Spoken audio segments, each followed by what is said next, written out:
In this session, we will discuss about resolution of vectors. So what do I mean by resolution of a vector? Suppose I have this vector a bar, and if I can split this vector a bar in terms of two vectors which point along x and y direction with respect to this coordinate system, then I can say I have resolved the vector a bar along x direction and y direction. So let's do this. Let's resolve this vector a bar in these two directions. So to do this, I will translate this vector a bar such that its tail coincides with the origin of this coordinate system. Now let me drop a perpendicular from the tip of this vector on x-axis and on the y-axis. And let's say the angle the vector a bar makes with the x-axis is theta, and the angle that it makes with the y-axis is theta dash. And this is ax bar vector,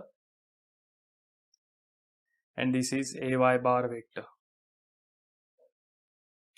Now you can see from here by using parallelogram law of vector addition, a bar is equal to ax bar plus ay bar.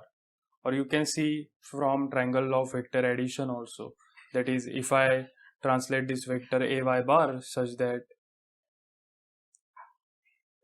it can be seen from this that ax bar plus ay bar is equal to a bar in this triangle OBC. So now let's calculate what is the magnitude of the vector ax bar and the magnitude of the vector ay bar.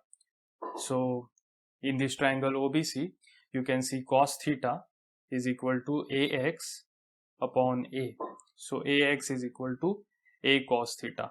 So ax is the x component of the vector a bar, and it is equal to a cos theta. Similarly, in the triangle OCD here, you can see cos theta dash is equal to ay upon a. So a cos theta dash is equal to ay. So this is known as the y component of the vector a bar. So you can see this as a projection of the vector a bar along x axis is ax, and the projection of the vector a bar along y axis is ay. So you can see it as a shadow also. So the shadow of the vector a bar on x axis is ax, and the length of this shadow is a cos theta. Or you can see from here the shadow of the vector a bar along y direction is a cos theta dash. Now you can see theta dash plus theta is equal to 90 degree. So theta dash is equal to 90 minus theta. So ay is equal to a cos of 90 minus theta. So this becomes a sin theta. So given the angle between the vector a bar and the x-axis as theta, I can call this as a cos component of the vector, that is ax component, and I can call this as a sine component, that is nothing but the y component of the vector a bar. So this will be useful when we will do some problems based on force. We will see this in our upcoming video sessions.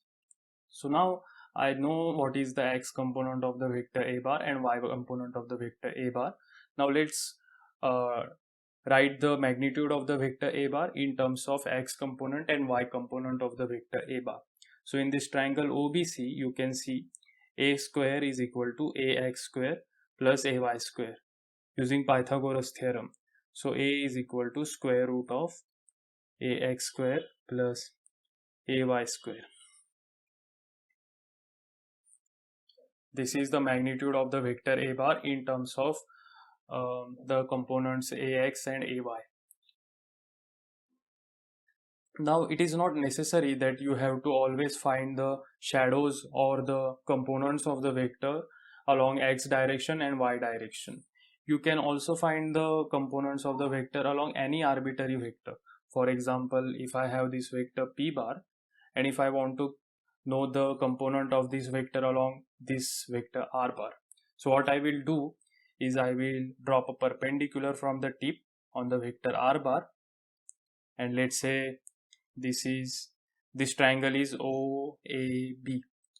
Now in this triangle OAB, let's say the angle between the vector p bar and r bar is alpha.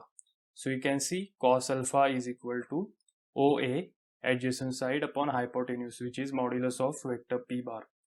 So p cos alpha is equal to OA. Now OA is nothing but the shadow of the vector p bar along the direction of the vector r bar. So this is p cos alpha, or this is also known as the component of the vector p bar along the vector r bar. So this is p cos alpha. And what is the OA then? I can write or denote the OA as the component of the vector p along r. So this is PR. PR is equal to p cos alpha.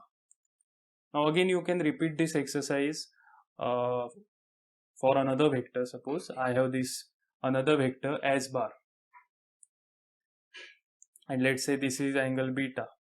Now again draw a perpendicular from the tip on the vector S bar, then this will be p cos beta. So the component of the vector p bar along the direction S is p cos beta. Now let me deviate little bit to a different topic, because I would like to write the vector here in some different form, that is in the terms of the unit vectors. So let's understand what are unit vectors. So suppose I have any vector like this p bar. Suppose, what if I divide this vector p bar with its own magnitude? Then what I will get is the number 1. But now the left hand side is the vector quantity and the right hand side is a scalar quantity. So this can't be, because scalars cannot be equated to vectors. So there must be some direction to this, some direction component to this. So this is known as p cap. So p bar upon p bar modulus is equal to p cap. So what is p cap? P cap is the vector whose magnitude is 1 and the direction is along this vector p bar. So this is known as the unit vector. So now I can write this vector p bar as p bar modulus times p cap. That is, this is the magnitude of the vector and this is the direction of the vector, and this is the vector. Now any vector can be written in terms of this. So any vector, suppose I have q bar vector, then I can write this vector as q bar modulus times q cap. So q cap gives you the direction along this vector and q bar modulus gives you magnitude of that vector, and these together multiplied will give you the vector. Now let's do this for x, y and z axis in orthogonal coordinate system. Suppose this is x, this is y and this is z. Now the unit vector which points along x direction is I cap, and along y direction it is j cap, and along z direction it is k cap. Some people use the notation x cap, y cap and z cap also. So these are just different notations people use, but we will stick to I cap, j cap and k cap. So now in the previous slide I have shown you that this, suppose I have this vector like this a bar, and this is its x component and this is its y component. That is, this is ax bar vector, this is a y bar vector. Then I can write this vector a bar as ax bar plus ay bar.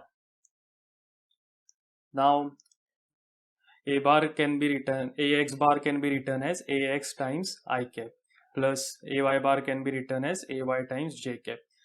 We have used this type of notation over here, this type of formula, you can say this formula we have used. So this ax bar vector can be written as the magnitude of the vector ax times the unit vector along the direction of ax. Now the unit vector along the direction of ax is nothing but the vector, unit vector which points along x direction, which is nothing but I cap.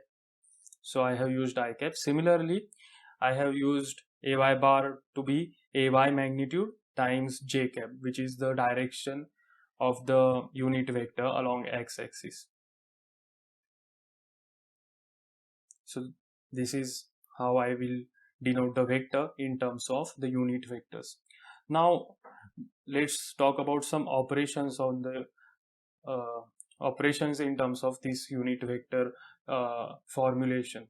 So suppose if I have one vector like this, a bar ax I cap plus ay j cap. Now I can write any vector in terms of x component and y component. So bx I cap plus by j cap. So if I have to add this vector a bar and b bar, then what I will do is I will add the components, the respective components add independent of each other. So I will add the y component separately and x component separately. Similarly, for the subtraction of vectors, ax minus bx I cap plus ay minus by j cap. So these add and subtract independent of each other. You have to just add and subtract the components only.